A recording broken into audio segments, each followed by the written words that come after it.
ওই মাস্তান করে যায়, মুসলমানেরা মাস্তান করে যে মান্নত করে, ওই মাজারে নিয়তে দান করে।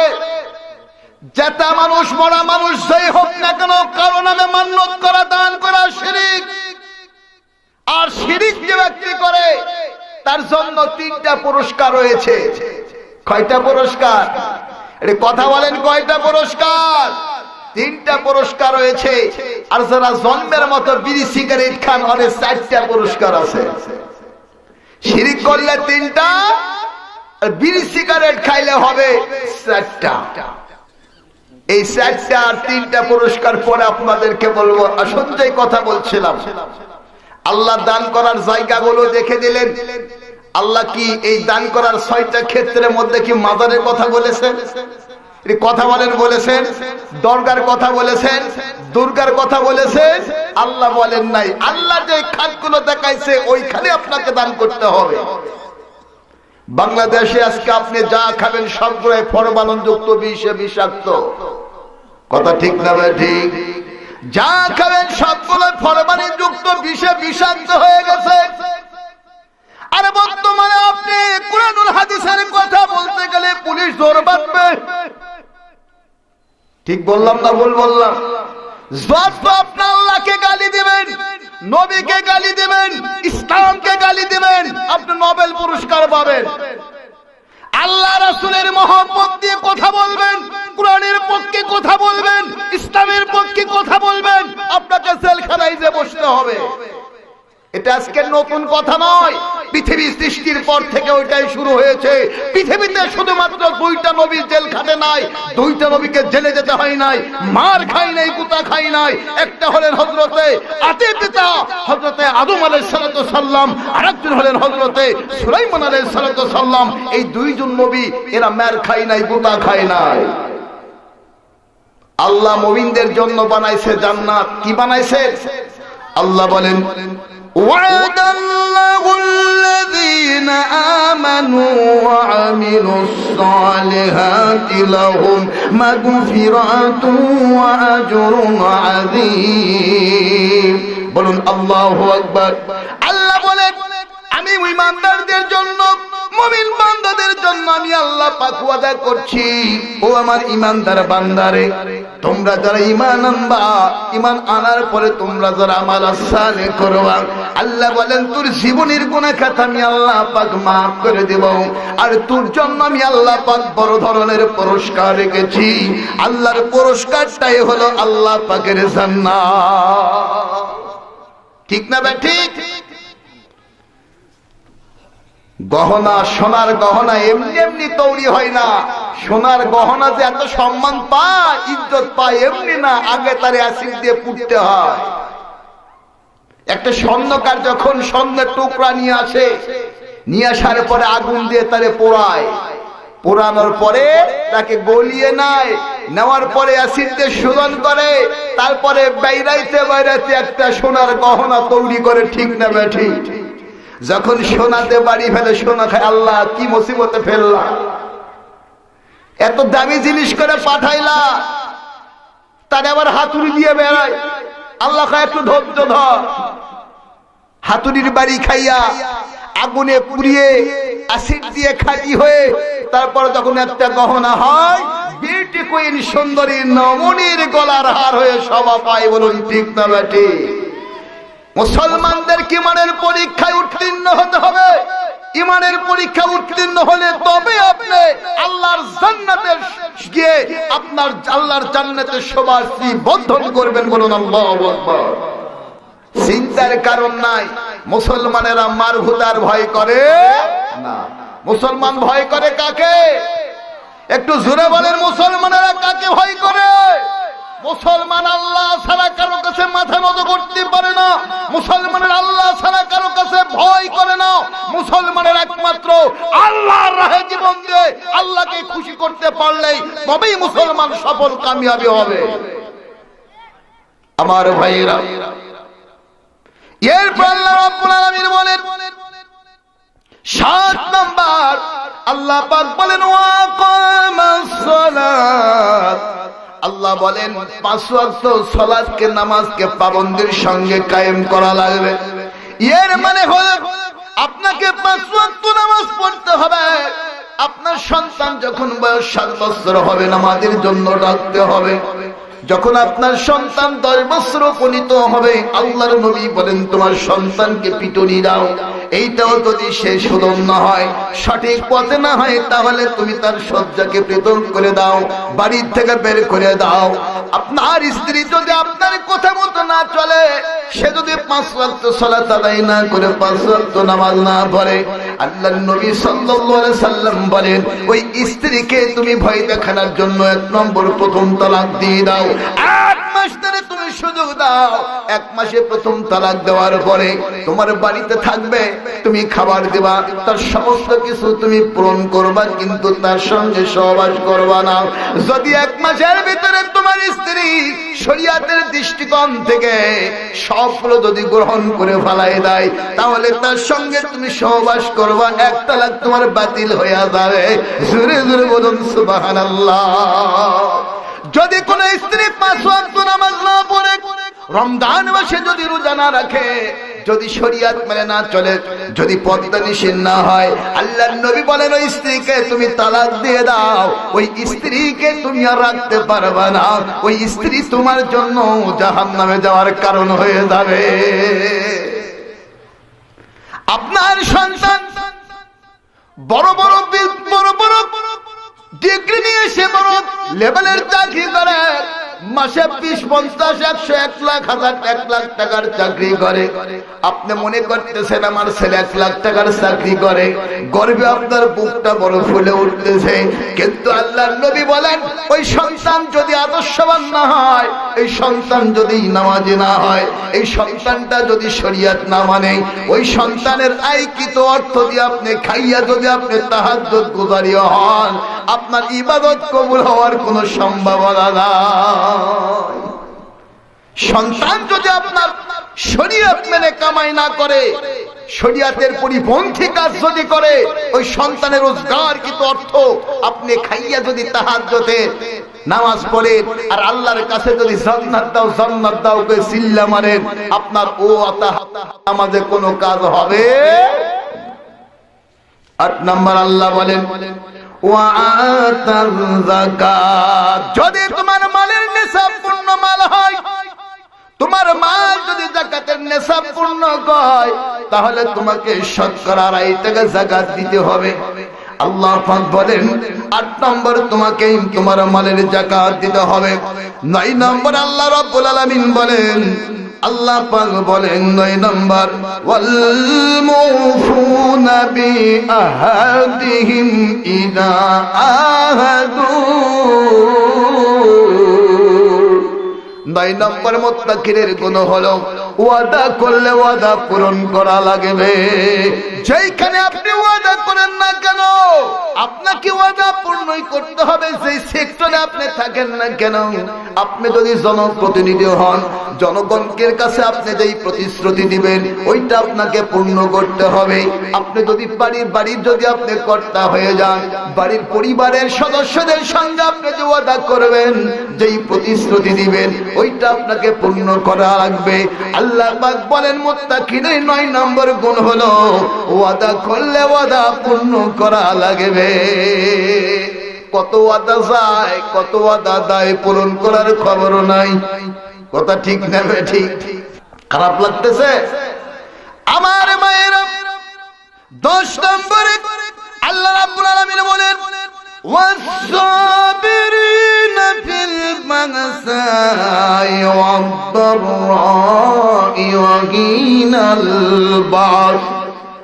আল্লাহ পাক বলেন 10 নম্বরের মুত্তাকিনের গুণ হলো তুমি কষ্টে যদি পড়ো, দুঃখে পড়ো, অভাবে পড়ো, কষ্টে পড়ো, যুদ্ধে বিগ্রহে যদি তুমি আহত হও, এই সম্পূর্ণ অবস্থায় তোমার ধৈর্য ধারণ করা লাগবে আল্লাহর উপরে।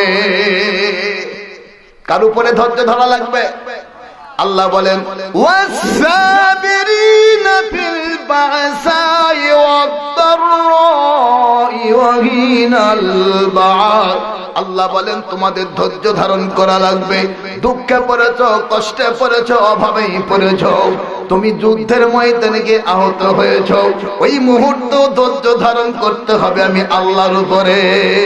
এই 10টা গুণের ভিতরে একটা গুণ যদি আপনার ছুটে যায়, তাহলে আপনি নিজেকে পুরাপুরি মুমিন বলে দাবি করতে পারবেন না, মুত্তাকিন বলে দাবি করতে পারবেন না। আমার ভাইয়েরা, একটা বুখারীর হাদিস আপনাদেরকে শোনাই দিন। আন সাউল ইবনে সাঈদ আল-সাঈদি قال نزل النبي صلى الله عليه وسلم الى رجل يقاتل المشركين وقد نظم الناس كناب عنهم فقال من احب ان ينظر الى رجل من اهل النار ان العبد لا عمل فيها البغور الناس وعمل اهل الجنه انه لا من اهل النار رواه البخاري বলুন আল্লাহু আকবার। জিহাদের ময়দানে গিয়ে যদি কেউ মৃত্যু বরণ করে তাকে কি বলা হয়? এটি জোরে কোন কি বলা হয়? শহীদের শরীর থেকে রক্ত জমিনে পড়ার আগে আল্লাহ তার জীবনের গুনাহ মাফ করে দেন, বলুন আল্লাহু আকবার। জিহাদের ময়দানে গিয়েও যদি কোনো ব্যক্তি মৃত্যুবরণ করে জাহান্নামী হয়, তাহলে এর ভিতরে কোনো শানে নজুল তো আছে না? কি কর কোনো ঘটনা তো আছে। ইবনে সাদ আস-সাঈদী রাদিয়াল্লাহু বলেন, আল্লাহর নবীর সঙ্গে আমরা এক যুদ্ধে অংশগ্রহণ করলাম। আল্লাহর নবী বললেন, তোমরা কি কেউ জাহান্নামী ব্যক্তিকে দেখতে চাও? তাহলে ওই ব্যক্তির দিকে তোমরা নজর করো। রাবী বলেন, আমরা বললাম, ইয়া রাসূলুল্লাহ, ইয়া হাবিবাল্লাহ, এই লোকটা কি করে জাহান্নামী হবে? এই লোকটা তো জ্ঞানী গুণী লোক, এই লোকটা তো বিদ্বান লোক, এই লোকটা ইসলাম কবুল করার পর সম্পদগুলো আল্লাহ রাস্তায় দান করে দিয়েছে, নিজের জীবন বাজি রেখে আল্লাহর দ্বীনের জন্য জিহাদ করতেছে, এই লোকটা কি করে জাহান্নামী হবে? আল্লাহর নবী বললেন, সাহাবীরা, এই লোকটাকে তোমরা অনুসরণ করো, এই লোকটাকে তোমরা দেখে রাখো, আর যখন যুদ্ধ শেষ হবে লোকটার পরিণতি তোমরা আমাকে জানাও। রাবী বর্ণনা করেন, আমরা লোকটাকে দেখতে শুরু করলাম। হায়রে, লোকটা মুশরিকের সঙ্গে যুদ্ধ করতে গিয়া মুশরিকের তরবারির আঘাত তার শরীরের উপর পড়ে গেছে, তরবারির আঘাতের কারণে লোকটার শরীরে জখম হয়ে গেছে, আর এই জখমের জায়গা দিয়ে রক্তগুলো দরদর করে ঝরে ঝরে পড়তেছে। এই লোকটা তার জখমকৃত জায়গার যন্ত্রণা সইতে না পেরে নিজের তরবারি খানা নিজের শরীরের ভিতরে ঢুকাই দিয়া আত্মহত্যা করে ফেলল। আল্লাহর নবীকে বলা হলো, আল্লাহর নবী বললেন, ও সাহাবীরা, তোমরা শুনে রাখো, ইন্নাল আবদা লা ইয়ামালু ফিহাল বুরান্নাস আমালা আহলিল জান্নাহ ইন্নাহু লামিন আহলিন নার। মানুষের উপরের ইবাদত দেখে, মানুষের কাজকর্ম দেখে মনে করবা এই লোকটা জান্নাতি, কিন্তু তার ভিতরে পূর্ণাঙ্গ আল্লাহ পাকের এই 10টা শর্তের মধ্য থেকে কোন একটা শর্তকে পরিত্যাগ করার জন্য লোকটা হয়ে যাবে জাহান্নামী। এই জন্য আল্লাহ বললেন, ওয়াস-সাবিরিনা ফিল বাসাই ওয়াদ-দাররাই ওয়া হিনাল বাস। আল্লাহ পাক বলেন, আমার দ্বীনের জন্য যদি তোমরা সংগ্রাম করতে যাও, আল্লাহ বলেন জিহাদের ময়দানে গিয়ে তুমি আহত হয়েছো, ওইখানে ধৈর্য ধারণ করতে হবে আমার উপরে, আমার উপরে ইস্তেকামাত করে তোমাদেরই থাকতে হবে, আমার উপরে ইস্তেকামাত করে তোমাকে ধৈর্য ধারণ করা লাগবে। এই যুদ্ধ বিগ্রহের মাঝে ঘাত প্রতিঘাতের মাঝখান থেকে যেই রেজাল্টটা দাঁড়ায়, এর নাম হলো ফিল বাসায়ে ওয়াদ-দাররায়। আল্লাহ পাক বলে, এই ধৈর্য ধারণ যারা করবে, এই 10টা গুণে যারা গুণান্বিত হবে, আল্লাহ বলেন, উলাইকাল্লাযীনা সাদাকু, এরা হলো সত্যবাদী, ওয়া উলাইকা হুমুল মুত্তাকুন, এরা হলো মুত্তাকিন। বলুন আল্লাহু আকবার, লিল্লাহি তাকবীর।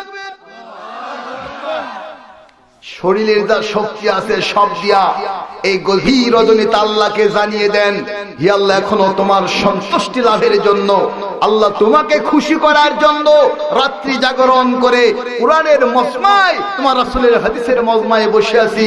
আল্লাহর আকাশ পাতালকে আমরা মুখরিত করে আল্লাহর ধ্বনি দিয়ে আল্লাহকে জানিয়ে দেব, লিল্লাহি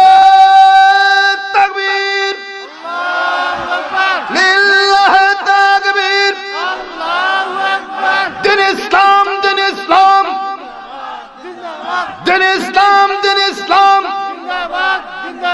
আল কোরআনের আলো, আল হাদিসের আলো, লিল্লাহ তাকবীর। আমার ভাইরা, আমি জানি আপনাদের কষ্ট হচ্ছে, এই দুদিন থেকে একটু গরম বেড়ে গেছে, এরপরে অনেকক্ষণ ধরে আপনারা বসে আছেন, আপনাদের কষ্ট হচ্ছে। বর্তমানে ভাই আমরা পড়ে গেছি ফিতনার জামানায়, শুধু চতুর্দিকে শুধু ফিতনার ফিতনা। ওই যে আগে বলছি, যা খাবেন সব ফরমালিন যুক্ত বিষ, মুলবিদের মধ্যে এর চাইতে বেশি বিষ ঢুকে গেছে, মুলবিদের ভিতরে এর চাইতে বেশি বিষ ঢুকে গেছে। হানাফি, আহলে হাদিস, শাফি, মালিকি, হাম্বলি, এই তো মাযহাব আছে। আহলে হাদিসের মধ্যে ভাগের আবার শেষ নেই, প্রায় 20টার মতো হয়ে গেছে। হানাফিরা আহলে হাদিসকে গেলাই, আহলে হানাফিকে গেলাই, এটা শরীয়তের বিধান না ভাই।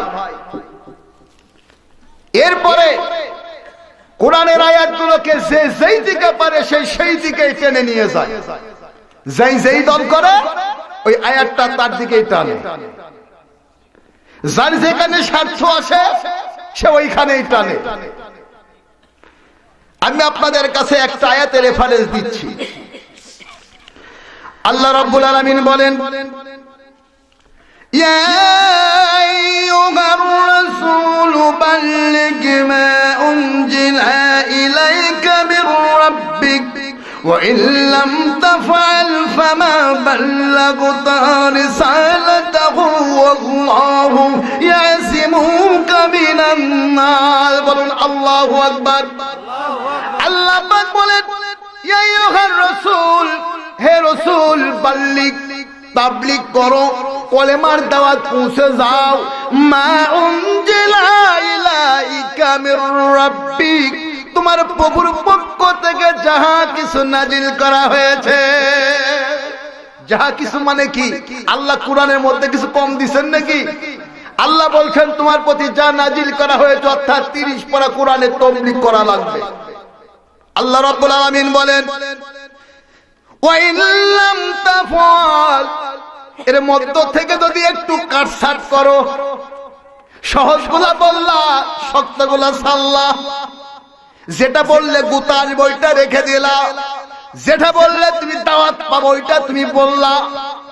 আল্লাহ পাক নবীকে বলছেন, নবী ফামা বাল্লাগুতানি রিসালাতাহু, ও নবী, এই কোরআনের যত বিধান দিয়েছি, এই বিধানের মধ্য থেকে যদি তুমি কিছু তাবলীগ করো আর কিছু যদি তুমি গোপন করো, আল্লাহ পাক বলেন নবী তোমার তাবলীগ পূর্ণ হবে না। আজকে আমাদের দেশের তাবলীগওয়ালা কি তাবলীগ এইরকম নাকি? কথা বলেন এইরকম? যদি আল্লাহ রাসূলের তাবলীগ আপনি করতে না পারেন, এই তাবলীগ দ্বারা আপনার নাজাত হবে না। আল্লাহ রাসূলের তাবলীগ যদি আপনি করতে পারেন, মসজিদে নববীর তাবলীগ যদি আপনি করতে পারেন, আল্লাহ পাক বলছেন আল্লাহু ইয়াসিমুকা মিনান নার। আল্লাহ বলেন নবী হে, মানুষের ক্ষতির থেকে আমি আল্লাহ পাক তোমার নিরাপত্তা দিব। যদি কোরআনের তাবলীগ হয় তাহলে নিরাপত্তা দিবেন কে? এর কথা বলেন, কে নিরাপত্তা দিবেন? এরাই দিকে একটা ভুকাস মার্কা নেকির বস্তা ভরতেছে। আর বড় ফিতনা হয়ে গেছে আমাদের বাংলাদেশে, পীর পূজারীদের অত্যাচারে থাকায় মুশকিল। হাজার হাজার পীর বাংলাদেশে, এতগুলা পীরের দরকার কি? আল্লাহ রাসূলের যুগে কি আল্লাহ রাসূল ছাড়া কোন নবী ছিল? খোলাফায়ে রাশেদিনদের আমলে কি খোলাফায়ে রাশেদিন কয়টা ছিল? হযরত আবু বকরের সময় কি আরো একজন নেতা ছিল নাকি? আর একজন খলিফা ছিল? বরং বলা হয়েছে এক খলিফা স্ট্যান্ডিং থাকতে আরেকজন যদি খলিফার দাবি করে, আল্লাহ রাসূল বলছেন যে দাবি করলে তাকে হত্যা করে ফেলো। বাংলাদেশের যত পীর আছে, এই পীরগুলোর মধ্যে সবচাইতে সলিড পীর বলে দাবি করেন চরমনাই পীর। ঠিক না ঠিক? চরমনাই পীরের ফতোয়া হলো এরা বাগদে যারা আছে সবগুলা ভণ্ড। হ্যাঁ, আমরা পীরকে শ্রদ্ধা করি, পিঠটা যদি কোরআনের আয়াতে মনোজয় হয়, ফাসআলু আহলা যিকরি ইন কুনতুম লা তা'লামুন। বলুন আল্লাহু আকবার। আল্লাহ পাক বলেন, তোমার যে বিষয় জানা নাই ওই বিষয়টা জান্নিওয়ালার কাছ থেকে জেনে নাও। পরের আলফাজ আল্লাহ বলেন, জানবা তো বটে, দলিল প্রমাণ সহ জানো। আল্লাহ বলছেন যে বিষয় জানা নাই জান্নিওয়ালার কাছ থেকে জেনে নাও এবং সেটা দলিল প্রমাণ সহ জানো। যদি এই অর্থে যদি কেউ পীর বলে দাবি করে, কেউ শায়েখ বলে দাবি করে, আমাদের এখানে কোনো দ্বিমত নাই। আছে নাকি? আলেমদেরকে সম্মান করতে হবে, আলেমদেরকে শ্রদ্ধা করতে হবে, কিন্তু তারা যদি কোরআনের আয়াতকে পুঁজি করে তাদের দিকে যদি আকৃষ্ট করে, মানুষকে ভ্রান্ত পথে নিয়ে যায়, সেইখানে হইতে হবে জিহাদ করতে হবে। সরমুনায় পীর সাহেব তিনি তার বক্তৃতা করতে গিয়ে বলেছেন, কে বলে কোরআনে পীর মুরিদি নাই? ওনার বক্তব্য ইউটিউবে যারা দেখেন সার্চ দিলে পাবেন। ফাইজুল করিম সাহেব বলছেন, কে বলছে কোরআনে পীর মুরিদ নাই?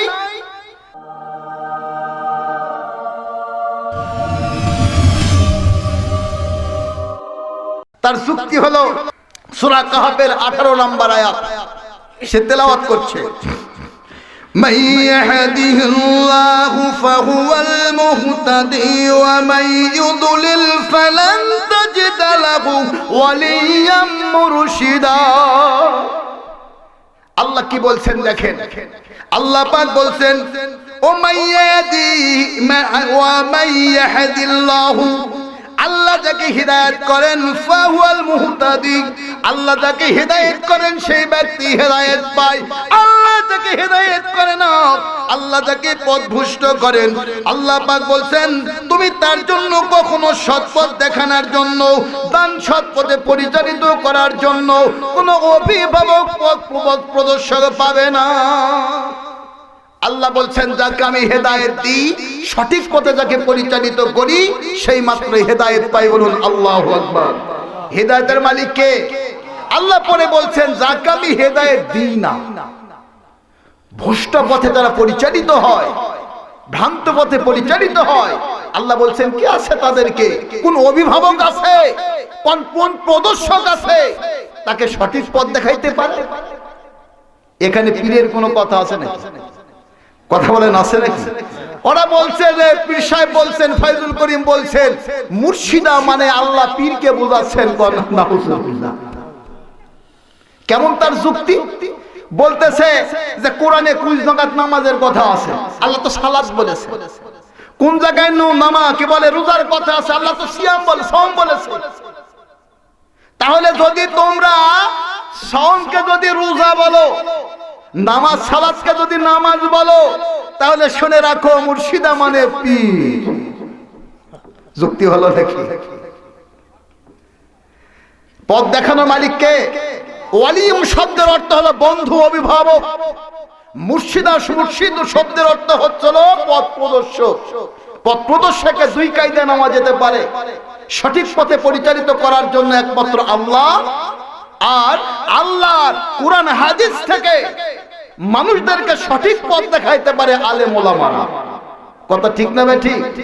তাহলে পীর ধরলে সঠিক পথ পাওয়া যাবে, এই কথাটা কত বড় দুষ্টতার কথা।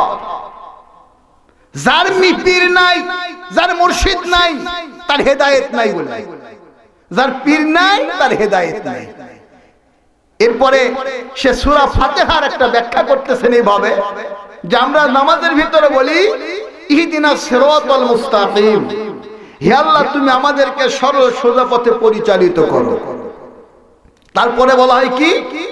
আনআমতা আলাইহিম, হে আল্লাহ তুমি তাদের পথে পরিচালিত করো যাদের উপর তোমার রহমত এসেছে, যাদের উপরে তোমার বরকত এসেছে, যারা তোমার সাহায্য পেয়েছে, অর্থাৎ তোমার নেককার সালেহীন বান্দাদের পথে পরিচালিত করো। বলুন সুবহানাল্লাহ। এখন পীর সাহেব বলছেন যে আমরাই তো সঠিক পথে, যাদের প্রতি রহমত বর্ষণ হয়েছে, যাদের প্রতি আল্লাহ রহমত করেছেন, আল্লাহ যাদেরকে ভালোবেসেছেন, ওই ব্যক্তি তো আমরাই। তৎক্ষণাৎ বলছে কোন মা সাদিকিন, আল্লাহ বলছেন তোমরা সত্যবাদীদের সঙ্গে থাকো। সত্যবাদীর গুণ কয়টা বললাম? 10টা। মনে রাখেন সত্যবাদীর গুণ কয়টা? ওনার কথা আমি একমত। এই 10টা গুণে যদি কেউ গুণান্বিত হয় তাকে আমি সত্যবাদী বলে, মুত্তাকিন বলে জানবো, এবং তার সংস্পর্শে থাকার কথা আল্লাহ বলেছেন, এতে কোনো দ্বিমত নাই। বাংলাদেশে যত পীর আছে এই 10টা গুণ খুঁজে পাবে। পীর পূজারি তো টাকার পূজারি, ঠিক বললাম না ভুল বললাম? অনেক পীরে আবার গ্যারান্টি দেয়, খালি মুরিদ হয়ে দেয়, আমি তোর জান্নাত নিয়ে জানে। বেটা তুই তো খবর থাকবে না, তুই কোথায় থাকবি, তুই তো খবর থাকবে না। এক কুলি সারা জীবন কুলি করে গুলিগুলি করে খাইছে, মদ খাইছে, গাঁজা খাইছে, তাড়ি খাইছে। এক পীর সাহেবকে বলছে, বাবা তুমি তো সারা জীবন মদ গাঁজা তাড়ি খেলা, তো তুমি একটু ইসলাম কবুল করো, আমার হাতে মুরিদ নাও, মুরিদ নিয়ে তুমি আমার মুরিদ হয়ে যাও, আমি তোমাকে পথের সন্ধান দেব, সেই পথে চলবা, তুমি মাওলারে পাবা। তো কুলি বেটা মূর্খ মানুষ কয়, ঠিক আছে হুজুর, তাহলে আপনি মুরিদ দিয়ে দেন। সকালবেলা হুজুরের হাতে হাত দিয়া মুরিদ পড়ছে, হুজুরের মুরিদ হয়ে গেছে, পীরের মুরিদ হয়ে গেছে। হওয়ার পর হুজুর এখন তাকে সবক দিচ্ছে, বাবা তুমি এখন থেকে যখন নামাজে আসবা তখন তুমি একটা জুব্বা পরবা, মাথায় একটা টুপি দিবা, পাগড়ি পরবা, আর ইসরাফ খরচ করবা না। জীবনে তো তুমি অনেক মত্তারি গাঁজা খাইয়ে টাকা ফুরাইছো, ওইগুলো খাদে আর তুমি ফুরাইও না। কুলি বেটা টেলার্সে গিয়ে দামি একটা সেট কিনে একটা জুব্বা বানাইছে, বানাইয়া 14 হাত লম্বা একটা পাগড়ি বানছে। বান্দার পর চিন্তা করে দেখতেছে, হুজুর তো বলেছে ইসরাফ খরচ করা যাবে না, তাহলে যদি 1500 টাকা দামের জুব্বা নিছে, 500 টাকা দামের একটা লুঙ্গি পরি, তাতে ইসরাফ হয়ে যাবে। এই চিন্তা করে এবার কুলি বেটা লুঙ্গি আর পরে নাই, লুঙ্গি না পরে আসরের সালাত আদায় করার জন্য ইমামের বরাবর পিছনের কাতার, তারপরের কাতারে দাঁড়াইছে। তো ওর বরাবর তার পিছনের কাতারে দাঁড়াইছে একজন আল্লাহওয়ালা মানুষ, নামাজি মানুষ দাঁড়াইছে। রুকুতে যখন গেছে, রুকুতে যাওয়ার পরে দেখতেছে আষাঢ় মাসের ব্যাঙ্গের মতো কি যেন পিছন দিকে ফুলে উঠছে। ও বুঝতে পারছে ব্যাগকে লুঙ্গি পরে না, মারছে পাশে একটা লাঠি। লাঠি যখন মারছে, এখন কুলি মনে করতেছে, হাই হাই নামাজের মধ্যে এত বড় একটা ফরজ আছে, এটা তো হুজুর কয় নাই। তো আবার সামনে জনের পাশায় লাঠি দিয়ে কয়, ভাই তুমি ইমামকেও ছাড়ো না। ও চিন্তা করে, তাই তো এতদিন ধরে নামাজ পড়লাম, নামাজ তো আমার হয় নাই। এবার ইমামের পিছনে যেই বেটা ছিল, এই বেটা ইমামের পাশা ধরে এমন একটা লাঠি মারছে, হুমড়ি খেয়ে আগে পড়ে গেছে। নামাজ শেষ করে কয়, বেটা কে কাজ করলাম? কয়, হুজুর আমি তো জানি না, পিছন দিক থেকে আমাকে বললো যে ইমামকে ছাড়িস না। তাই মনে করলাম যে ও নামাজের ভিতরে এত বড় একটা ফরজ আছে, তা তো আমি জানতাম না, আপনি তো বলেন নাই। তো মনে করলাম বিগত দিনে যে কাজা ছিল আজকে উঠাই ফেলাবো, তাই মেরেছি। তারপরে যেন জিজ্ঞেস করে, এই তুই লাঠি মালিকা? বলে পিছন দিক থেকে মারছে, তাই মারছি। তাকে দেখে যে ওই কেবলই মুরিদ পড়েছে, ওই আপনার মুরিদি, ওই পীরের নতুন মুরিদি। কই বেটা তুই তো সকালবেলা মুরিদ হইছিস, এই ফতুয়া কই পাইছিস? ভাই হুজুর আমি তো জানি না, পিছন দিক থেকে মারছে। ওরে এখন কয় যে তুই লাঠি মারছিস কা? ভাই হুজুর ব্যাককেল নামাজ পড়তে আসছে, জুব্বা পরেছে, কিন্তু লুঙ্গি পরে নাই। লুঙ্গি পরা কি ফরজ না সুন্নাত না নফল, কোনটা? লুঙ্গি পরা কি ফরজ, জুব্বা পরা ফরজ নয়, সুন্নাত নয়। লুঙ্গির চাইতে জুব্বার মর্যাদা বেশি নয়। লুঙ্গি বাদ দিয়ে জুব্বা পরে এই পীর মুরিদি করতে যে লাত্তি খাইছে, ওই পীর বেটা এই ভ্রান্ত আকীদার পীরগিরি করলে, পকেট পূজারি আর পেট পূজারি করার জন্য পীরগিরি যারা করবে, কিয়ামতের দিনে ওই রকম লাত্তি খাইয়ে মরতে হবে। বলেন ঠিক না বেঠে? আমার ভাইরা, আমি আপনাদের কাছে যে কথা বলতে চাই, আল্লাহ রাব্বুল আলামিনের হাবিব বলেন, আল্লাহ রাব্বুল আলামিনের হাবিব বলেন, ও দুনিয়ার মানুষ তোমরা শুনে রাখো, তোমরা যারা মিছি মিছি নিজেদেরকে ইমানদার বলে দাবি করো, এতটা সস্তা নয়। আল্লাহ পাক বলেন ইন্না আকরামাকুম ইনদাল্লাহি আতকাকুম ইন্নাল্লাহা আলিমুন খাবীর। আল্লাহ রাব্বুল আলামিন বলেন ইন্না আকরামাকুম, তোমাদের মধ্যে সম্মানিত ওই ব্যক্তি ইনদাল্লাহ, আল্লাহর নিকটে, আতকাকুম, সেই ব্যক্তি ঈমান আনার পরে পরহেজগারিত্ব ইখতিয়ার করলো। পাক বলেন তোমাদের মধ্যে সবচেয়ে সম্মানিত ব্যক্তি আমার কাছে ওই ব্যক্তি, সেই ব্যক্তি জীবনে মাদ্রাসায়ও যায়নি, কিতাবখানাও যায়নি, বিশ্ববিদ্যালয়েও যায়নি, কিন্তু যতটুকু আলেমদের কাছ থেকে শুনেছিল, শুনবার পরে বিশ্বাস করেছিল, তদ অনুযায়ী আমল করেছিল, অন্তরে আমার ভয় পোষণ করেছিল। আল্লাহ বলেন ওই তাকওয়া আমার বান্দার দাম আমার কাছে সবচাইতে বেশি। আমার কাছে ডিগ্রির কোনো দাম নাই, আমার কাছে কোনো লকবের দাম নাই। আল্লাহ পাক বলেন ইন্নাল্লাহা আলিমুন খাবীর। আল্লাহ পাক বলেন বান্দা তোমরা কে কোন মত করলে কোন কাজটা করো, আল্লাহ বলেন সব কিছু আমি আল্লাহ জানি। আল্লাহ জানেন না? কার অন্তরের ভিতর কি আল্লাহ জানেন না? আল্লাহ বলছেন তোমাদের মধ্যে সম্মানিত ওই ব্যক্তি, আল্লাহর কাছে সম্মানিত হলে যারা আপনারা লেখাপড়া জানেন না, মন খারাপ করার কারণ নাই। আল্লাহ বলছেন যার ভিতরে তাকওয়া আছে, আল্লাহ ভীতি আছে, পরহেজগারিত্ব আছে, আল্লাহ বলেন ওই ব্যক্তির দাম আমার কাছে সবচাইতে বেশি। বলুন আলহামদুলিল্লাহ।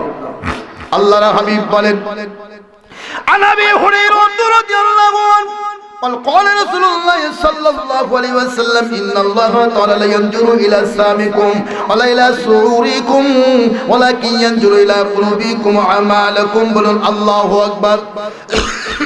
হযরত আবু হুরায়রা থেকে বর্ণিত হাদিস, তিনি বলেন আল্লাহ পাক দেখেন না কোন বান্দার চেহারা ভালো, কোন বান্দার চেহারা খারাপ, কোন বান্দার পোশাক ভালো, কোন বান্দার পোশাক খারাপ। আল্লাহ দেখেন না তোমাদের পোশাকের দিকে, আল্লাহ দেখেন না তোমাদের চেহারার দিকে, আল্লাহ পাক দেখেন তোমাদের কলবের দিকে আর তোমাদের আমলের দিকে। জোরে জোরে বলুন মারহাবা। আমার ভাইয়েরা এই জন্য করেন চেহারা দেখি আল্লাহ কোপ দিয়ে কোনো লাভ হবে না।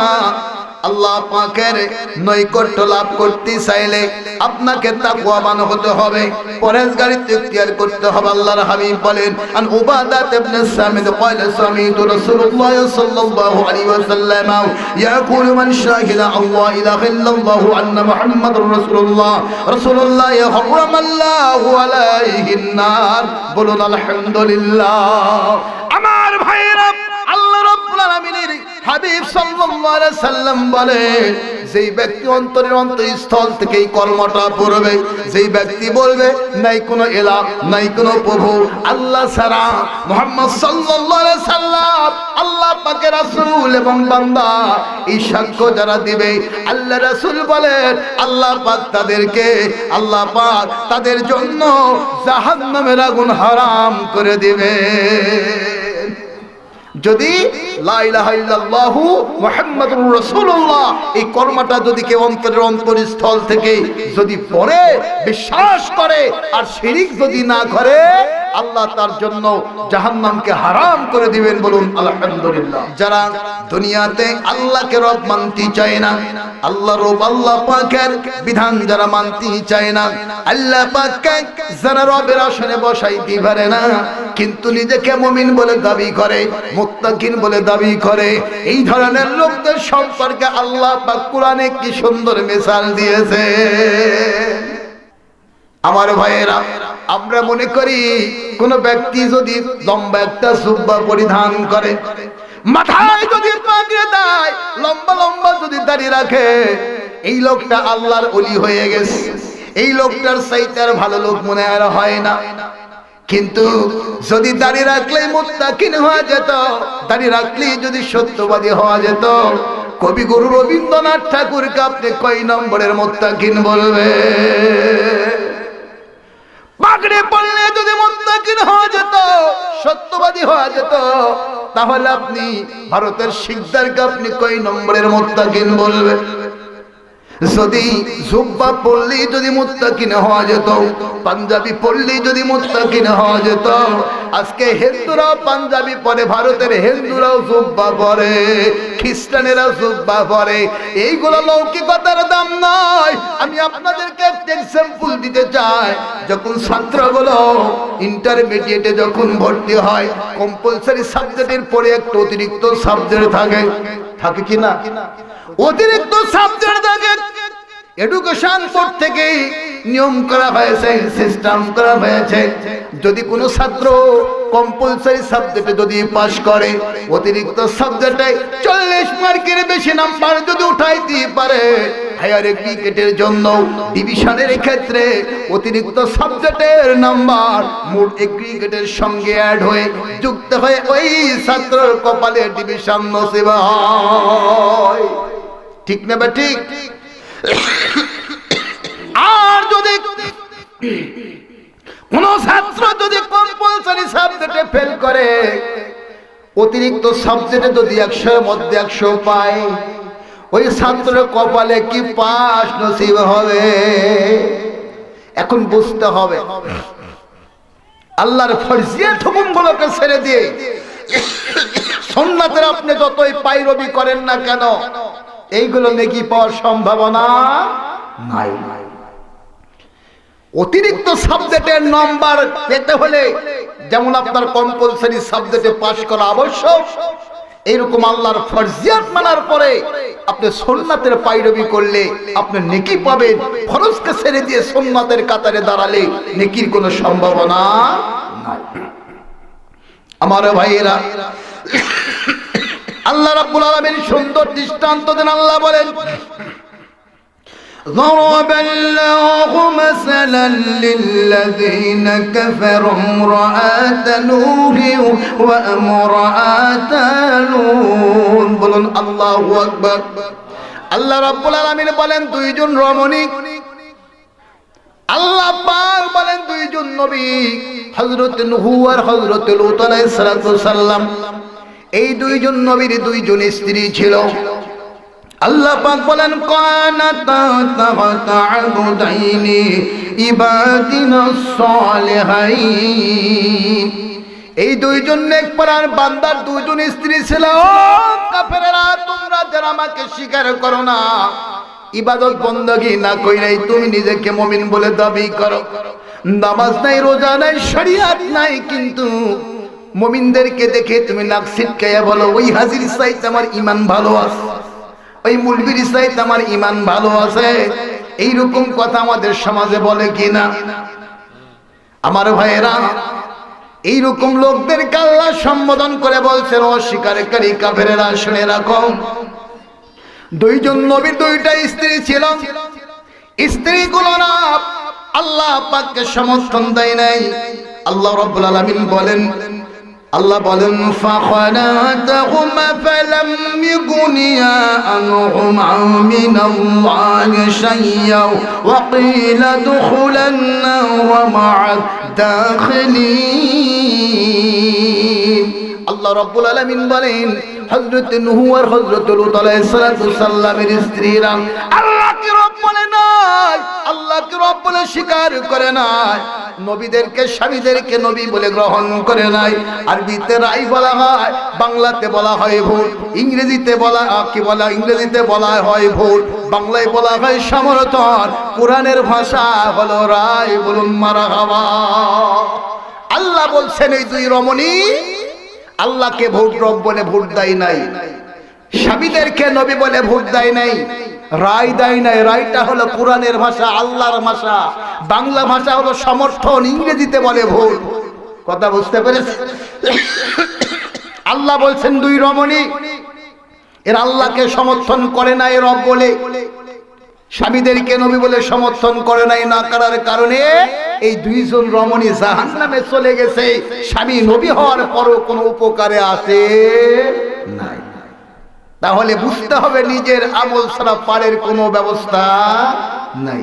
আল্লাহ পাক পরের আয়াতে বলেন, وضرب الله مثلا للذين آمنوا امرأة فرعون। বলুন আল্লাহু আকবার। আল্লাহ পাক বলেন ফেরাউনের স্ত্রী আসিয়া এই রমণীটা আল্লাহকে রব বলে সমর্থন করেছিল, নবী মুসাকে নবী বলে সমর্থন করেছিল। আল্লাহর নবী বলেন মা আসিয়া আল্লাহ পাককে রব বলে সমর্থন দিয়েছিল, আর হযরতে মুসাকে আল্লাহর নবী বলে সমর্থন দিয়েছিল। যেই দিন ফেরাউন বলেছিল ও মুসা শোনো রে, তুমি নিজেকে তুমি নবী বলে দাবি করেছো, সত্যিকারে যদি তুমি নবী হও তাহলে তুমি আমার দরবারে এসো, আমি তোমার নবুয়তের পরীক্ষা নিতে চাই। এইবার হযরতে মুসা তার ভাই হারুনকে নিয়ে যখন ওই ফেরাউনের দরবারে যখন যাচ্ছিল, ফেরাউনের দরবারে যাওয়ার সময় হারুন বলে ভাই মুসা রে, আমরা দুইজন তো, আর ওরা হলো তো সবগুলো সংসদ সদস্য রয়েছে, ফেরাউন রয়েছে আর জনগণ রয়েছে, আমরা দুইজন যাচ্ছি না জানি কোন মুসিবতের ভিতরে পড়ি। মুসা বলেছিল ভাই হারুন রে, তুমি চিন্তা করো না, স্বয়ং আল্লাহ আমাদের সঙ্গে রয়েছে। মুসা চলে গেল ফেরাউনের দরবারে চলে গেল। যাওয়ার পরে এবার ফেরাউন তার জাদুকরদেরকে বলল, ও জাদুকরেরা, তোমরা তোমাদের জাদু দ্বারা বড় বড় সিংহ তৈরি করো, বড় বড় বাঘ তৈরি করো, বড় বড় হিংস্র জানোয়ার তোমরা তৈরি করো। সব তৈরি করে হয়ে গেল। এবার ফেরাউন বলছে ও মুসা রে, তুমি কেমনে ঠকাবা, তুমি এইবার ঠকাও। যখন হযরতে মুসা এরকম মুহূর্তে পড়ে গেল, আল্লাহ বলে মুসা তোমার হাতে কি? মুসা বলে লাঠি। আল্লাহ কয় লাঠিটা জমিনে আঘাত করো।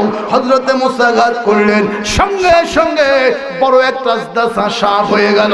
ওই সাপটা হা করলো, আর ফেরাউনের জাদুকরদের তৈরি করা সব হিংস্র জানোয়ার গুলো ওই সাপের মুখের ভিতরে চলে গেল। চিৎকার দিয়ে বলুন আল্লাহু আকবার। শক্তি কার? কথা বলেন শক্তি কার? এই শক্তি হলো আল্লাহর। মাসিয়া তিনি অন্তরায় থেকে দেখলেন এইরকম অবস্থা। আল্লাহ কোরআনে বলছেন অনেক জাদুকর গুলো ইসলাম কবুল করেছিল, মাসিয়াও ঈমান আনয়ন করলেন। আর আসিয়া আল্লাহকে রবের আসনে অন্তরের ভিতরে বসিয়ে দিলেন। ইন দি মিন টাইমে ফেরাউন দেশবাসীর কাছে দাবি করলো, দেশবাসী তোমাদের অনেক ছোট্ট ছোট্ট রব রয়েছে, কিন্তু শুনে রাখো আনা রাব্বুকুমুল আলা, আমি হলাম তোমাদের সব চাইতে বড় রব। রব বলে দাবি করলো। জনগণ এক পর্যায়ে বলল, ফেরাউনকে বলল, ফেরাউন আমরা তোমাকে রব মানতে পারি, তবে একটা শর্ত আছে, শর্ত হলো এই, তোমার স্ত্রী আসিয়া যদি তোমাকে আল্লাহ বলে রব বলে স্বীকার করে। আমার ভাইয়েরা, আল্লাহ পাক বলছেন ও মুমিন বান্দা তোমরা শুনো, তোমাদের যাদের প্রতি জুলুম হয়, নির্যাতন হয়, তোমাদের উপর যেগুলো আগ্রাসন আসে, আল্লাহ বলে মুমিন তোমরা মন খারাপ করো না, তোমাদের মতো একজন ইমানদারিনী বান্দি মাসিয়া রে, ফেরাউনের স্ত্রী ফেরাউনের কবলে এমন কষ্ট পেয়েছে। এবারে ফেরাউন কি স্বামী, এবার ফেরাউন কি আসিয়াকে বলে, আসিয়া তোমার সঙ্গে আমার কিছু কথা ছিল। মাসিয়া চিন্তা করে স্বামী না জানি কতই সুন্দর কথা বলবে, না জানি প্রেম আলিঙ্গন করবে, কতই না আনন্দের কথা বলবে। তাফসীর কারকগণ লিখতেছেন মাসিয়া তার ঘরকে সুন্দর করে সুসজ্জিত করলেন, মাসিয়া নিজে সাজগুজ করলেন, করার পরে স্বামী ফেরাউনের জন্য মাসিয়া তিনি অধীর আগ্রহে রুমের ভিতরে তিনি অপেক্ষায় রত ছিলেন। এমন সময় ফেরাউন ঢুকে পড়ল। ফেরাউন ঢুকার পরে আসিয়াকে বলে, আসিয়া রে তুমি কি শোনো নাই, আমি দেশবাসীর কাছে দাবি করেছি আনা রাব্বুকুমুল আলা, আমি বলেছি আমি বড় রব। জনগণ বলেছে ও ফেরাউন রে, তোমার বিবি আসিয়া যদি তোমাকে একবার রব বলে স্বীকার করে, আমরা তোমাকে রব বলে স্বীকার করব। ফেরাউন বলে আসিয়া রে আমি তোমাকে বলি, তুমি একবার আমাকে রব বলে স্বীকার করে নাও। মাসিয়া চোখের পানি ছেড়ে দিয়ে বলে, স্বামী গো কেমনে তুমি রব হবা, যিনি হলেন রব ওয়াল মাশরিকাইনি ওয়াল মাগরিবাইন, বলুন আল্লাহু আকবার। মাসিয়া বললেন স্বামী তিনি তো হবেন রব যিনি দুই পশ্চিমের খবর জানেন, যিনি দুই পশ্চিমের নিয়ন্ত্রণ কর্তা। স্বামী রে তিনি তো রব, যিনি হলেন দুই পূর্বের নিয়ন্ত্রণ কর্তা, যিনি দুই পূর্বকে নিয়ন্ত্রণ করেন, খবর রাখেন। স্বামী তুমি একটা পশ্চিমের খবর জানো না, স্বামী তুমি একটা পূর্বের খবর জানো না, একটা দিকের তুমি নিয়ন্ত্রণ কর্তা হতে পারো না। স্বামী তুমি আমার আল্লাহকে রব বলে স্বীকার করে নাও, আল্লাহকে রব বলে স্বীকার করে নিয়া আল্লাহর ইবাদত করো, তুমি রব হওয়ার স্বপ্ন ছেড়ে দাও। ফেরাউন বলে আসিয়া রে, যদি তুমি আমার কথাই যদি তুমি বিরোধিতা করো, যদি আমাকে রব বলে তুমি স্বীকার না করো, ফেরাউন বলে আসিয়া আমি তোমার উপরে এত বড় নির্দয় হব, এত শক্ত কঠিন শাস্তি তোমারে দিব, ও আসিয়া তুমি কল্পনাও করতে পারো না। মা আসিয়া বলে স্বামী গো, আমি তুমি যদি চাও আমার কলিজা বের করে তোমার হাতে আমি উঠিয়ে দিব, স্বামী তুমি যদি চাও তোমার পায়ের চামড়া দিয়া তোমার পায়ের জুতা বানিয়ে দিব, কিন্তু আমার আল্লাহকে ছাড়তে পারবো না। আমার আল্লাহকে রবের আসনে বসিয়েছি, ওইখানে তোমাকে বসাইতে পারবো না। এইবার মাসিয়াকে নির্যাতনের অনুষ্ঠান শুরু হয়ে গেল, মাসিয়াকে একের পর এক নির্যাতন শুরু হয়ে গেল, আঘাতের পর আঘাত শুরু হয়ে গেল। তাফসীরকারগণ লিখতেছেন মাসিয়াকে উন্মুক্ত ময়দানে উত্তপ্ত বালিকার সিঁড়ির ভিতরে প্রায় অর্ধ উলঙ্গিনী করে মাসিয়াকে স্থির করে শোয়ানো হলো। মাসিয়ার 10টা হাতের আঙ্গুলে 10টা পেরেক দিয়ে আটকে দেওয়া হলো।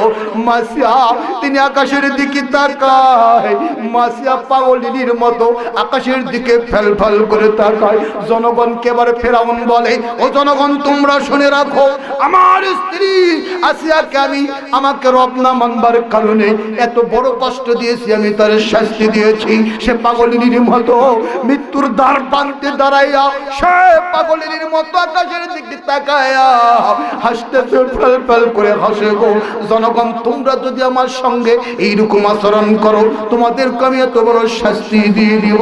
আল্লাহ রাব্বুল আলামিন কয়, আমার বান্দিনী আসিয়া এমন মুহূর্তে যখন পড়েছিল, সে আমার কাছে দোয়া করেছিল। আল্লাহ বলেন, ইদু ক্বালাতু রাব্বি বিনিলি ইনদাকা বাইতান ফিল জান্নাহ।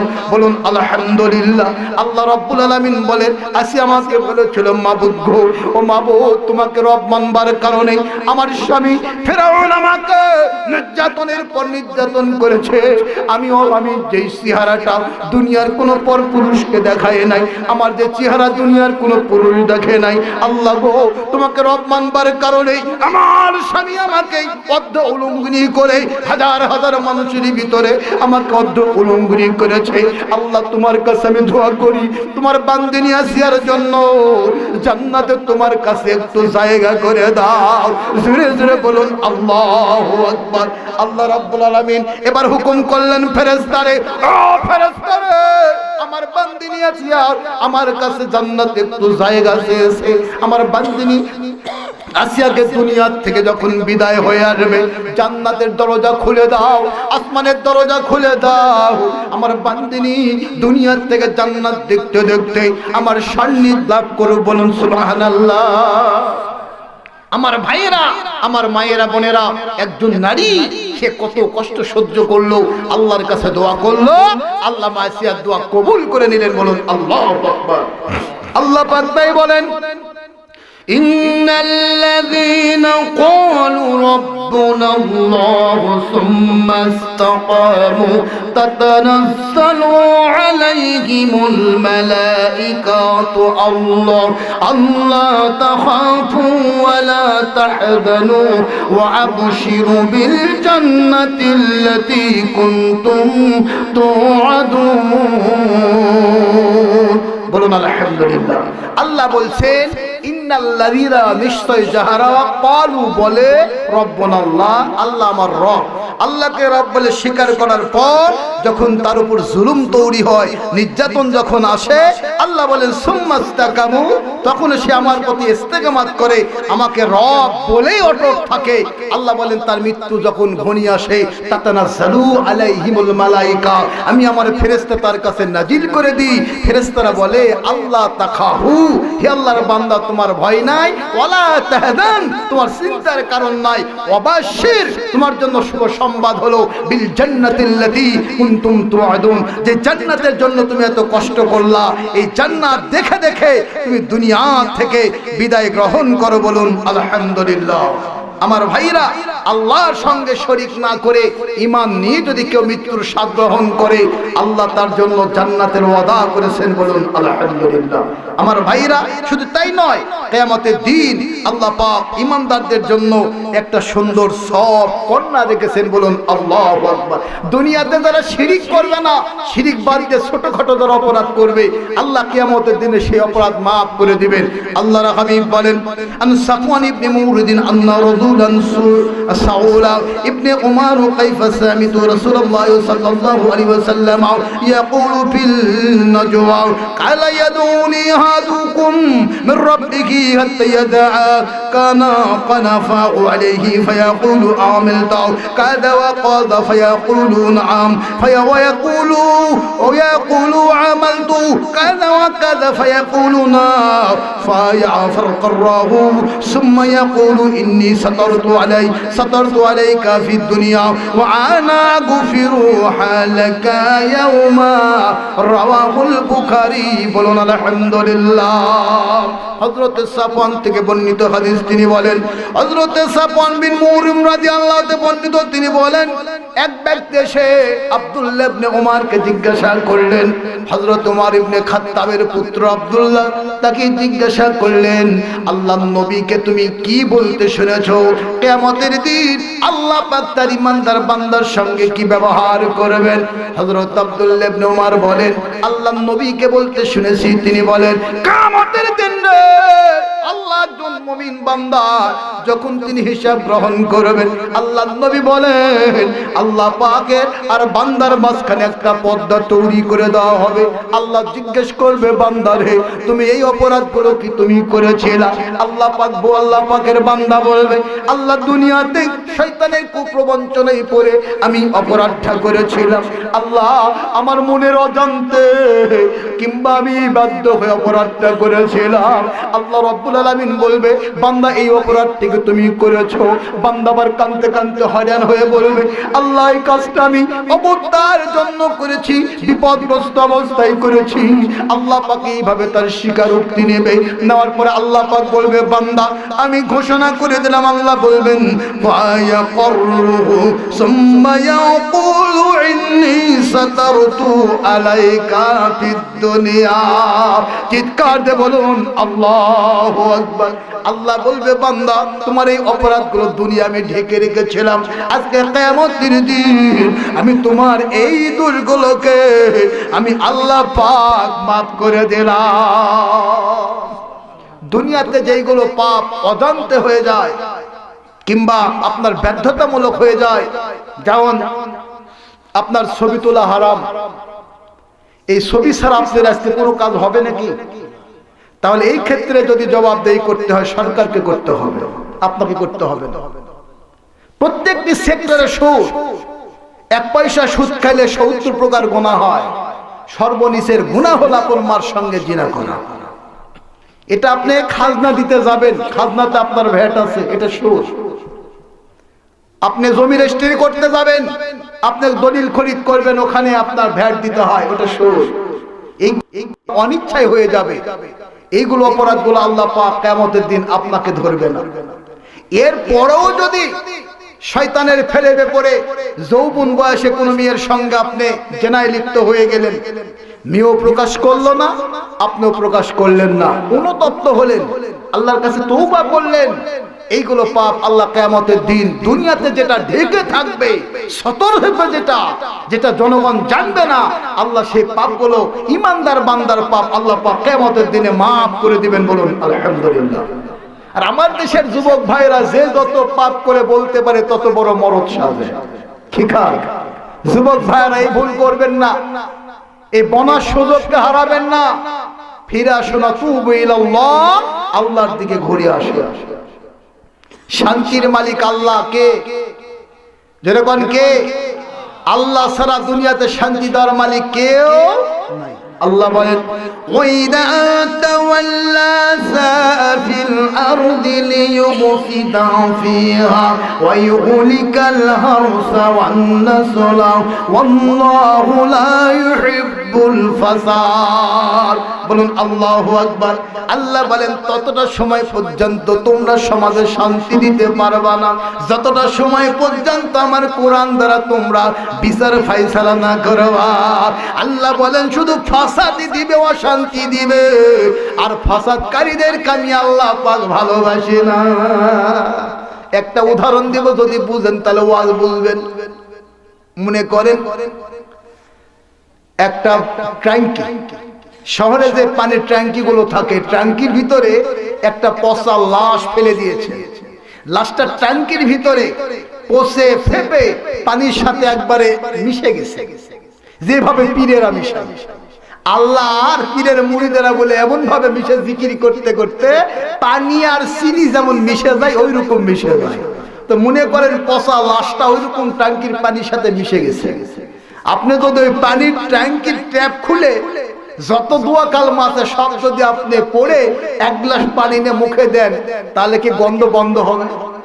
কথা বলেন, বন্ধ হবে? আর ওই ট্যাঙ্কির থেকে আপনি যদি পচা লাশটা নিষ্কাশন করেন, ফেলে দেন, দেওয়ার পর নতুন পানি যদি আপনি ভরেন, ভালো পানি পথে কি আপনাকে ইসমে আজম ঝাড়তে হবে? কথা বলেন, ঝাড়তে হবে? ঠিক এই রকম যদি কোরআনের বিধান উপর থেকে যদি আপনার তৃণমূল পর্যন্ত যদি পৌঁছে যায়, আল্লাহ রহমত আসবে আসবে ইনশাআল্লাহ। আর যতক্ষণ পর্যন্ত ওই জায়গা ঠিক করতে না পারবে ততক্ষণ পর্যন্ত এইরকমই হবে। এটা রদ করবেন না আল্লাহ।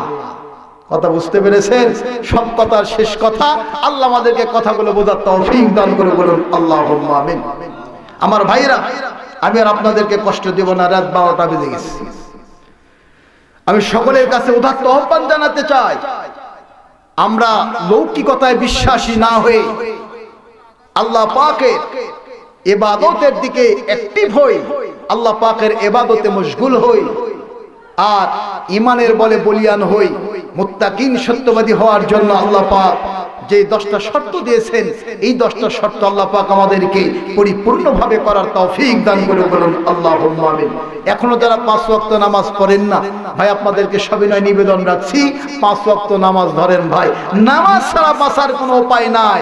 কবরের ভিতরে যখন যাবে, যদি আপনার আমল না থাকে, ভাই না, প্রতিদিন কন্টিনিউ সব ভাই, আমার কষ্ট হচ্ছে ভাই, গরম পানি খান না ভাই না। এরপরও ও মনে আছে? ঠিক আছে ইনশাআল্লাহ বলবো। বলছিলাম শিরিক করলে 3টা পুরস্কার আছে। কয়টা পুরস্কার? আর বিড়ি খুঁড়তে হলো 4টা পুরস্কার। শিরিককারীর পুরস্কার কি আল্লাহ বলছেন? আল্লাহ রাব্বুল আলামিন বলেন وَلَوْ أَشْرَكُوا لَحَبِطَ عَنْهُم مَّا كَانُوا يَعْمَلُونَ। আল্লাহ পাক বলেন, যারা শিরিক অবস্থায় ইবাদত করে, আল্লাহ পাক বলেন যারা শিরিক করে এর জীবনের সমস্ত ভালো আমলগুলো নষ্ট হয়ে যায়। আপনি হজ করলেন, যাকাত দিলেন, মেকায় একটা মসজিদ বানাই দিলেন, একটা মাদ্রাসা দিয়ে দিলেন, কিন্তু মাস্তান করে যে একটা আপনি শিরিক করলেন, আপনার জীবনের সব আমলগুলো আল্লাহ পাক নষ্ট করে দিবেন। 2 নম্বর আল্লাহ বলেন ইন্নাহু মাইয়ুশরিক বিল্লাহি ফাকাদ হারামাল্লাহু আলাইহিল জান্নাহ। আল্লাহ পাক শিরিককারীর জন্য জান্নাতকে হারাম করে দিবে। যারা শিরিক করবে 2 নম্বর তাদের পুরস্কার হলো ওর জন্য জান্নাত হারাম। 3 নম্বর পুরস্কার আল্লাহ বলেন ইন্নাল্লাহা লা ইয়াগফিরু আন ইউশরাকা বিহি ওয়া ইয়াগফিরু মা দুনা যালিকা লিমান ইয়াশা। আল্লাহ রাব্বুল আলামিন বলে শিরিকের গুনাহ আমি আল্লাহ পাক মাফ করি না। বান্দা শিরিক ছাড়া যদি মৃত্যু বরণ করেন, হাদিসে কুদসিতে আল্লাহ পাক বলেন যদি কোনো ব্যক্তি শিরিক মুক্ত অবস্থায় মৃত্যু বরণ করে, তাম পৃথিবী ভর্তি যদি পাপ নিয়ে সে আল্লাহর কাছে হাজির হয়ে যায়, আল্লাহ পাক বলেন আমি তার জীবনের সব গুনাহগুলো মাফ করে দেব। কিন্তু শিরকের গুনাহ আল্লাহ মাফ করবেন না।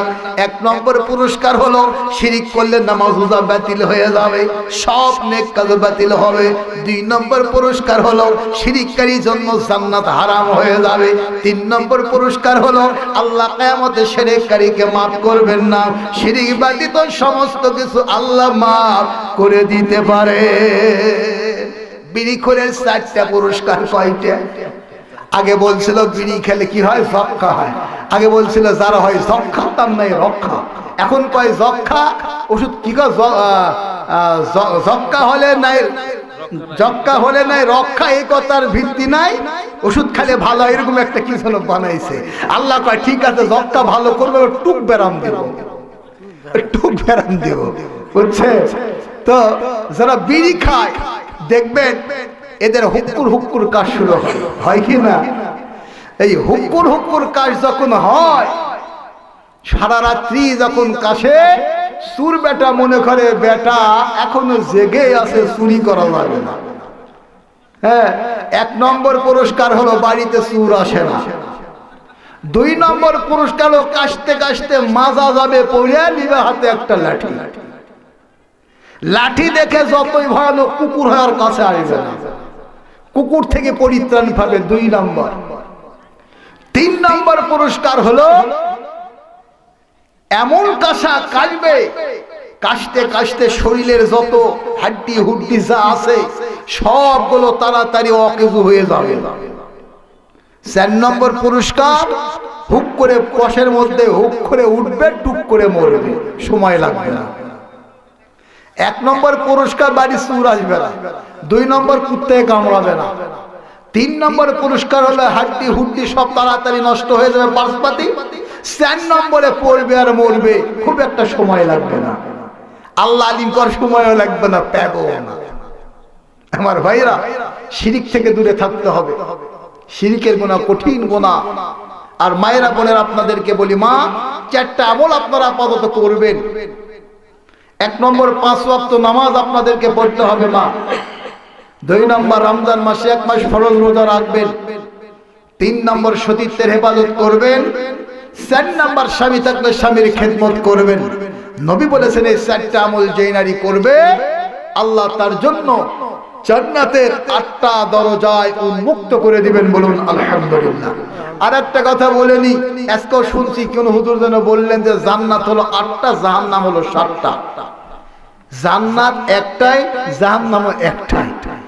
জান্নাতের বর্ণনা যখন আসছে বাবুন শব্দ ব্যবহার করা হয়েছে, অর্থাৎ জান্নাত একটা, জান্নাতের দরজা হলো 8টা। 8টা দরজাকে 8টা মর্যাদা দিয়ে আল্লাহ পাক তৈরি করেছেন। বলুন আলহামদুলিল্লাহ। ভিআইপি গ্যালারিতে দেখেন মন্ত্রী যেই দিক দিয়ে যায় ওই দিক দিয়ে আলাদা একটা গেট থাকে, আলাদা একটা দরজা থাকে। সাধারণ লোকের ঢোকার জন্য একটা আলাদা গেট থাকে। এইরকম ভাবে একটা জান্নাতের আল্লাহ 8টা দরজা দিয়েছে, স্তর দিয়েছে। জাহান্নাম একটা জাহান্নামের আল্লাহ পাক 7টা দরজা দিয়েছেন, 7টা নাম দিয়ে। আবার কোরআনে আল্লাহ পাক এই 7টা দরজা দিয়ে কে কোন অপরাধে ঢুকবে ওটা আল্লাহ বর্ণনা করেছেন। বলুন আল্লাহু আকবার। জান্নাতও একটা, জাহান্নামও একটা। জান্নাতের দরজা 8টা, জাহান্নামের দরজা হলো 7টা। আমার ভাইয়েরা, আসুন আমরা সে আল্লাহর দিকে পদার্পণ করি, আল্লাহর দিকে ফিরে আসি। এখনো যারা 5 ওয়াক্ত নামাজ পড়ি না ভাই, 5 ওয়াক্ত নামাজ ধরেন, 5 ওয়াক্ত নামাজ পড়েন। আমার মা বোনদেরকে 4টি আমল করা আল্লাহ পাক তৌফিক দান করুন। বলুন আল্লাহুম্মা আমিন।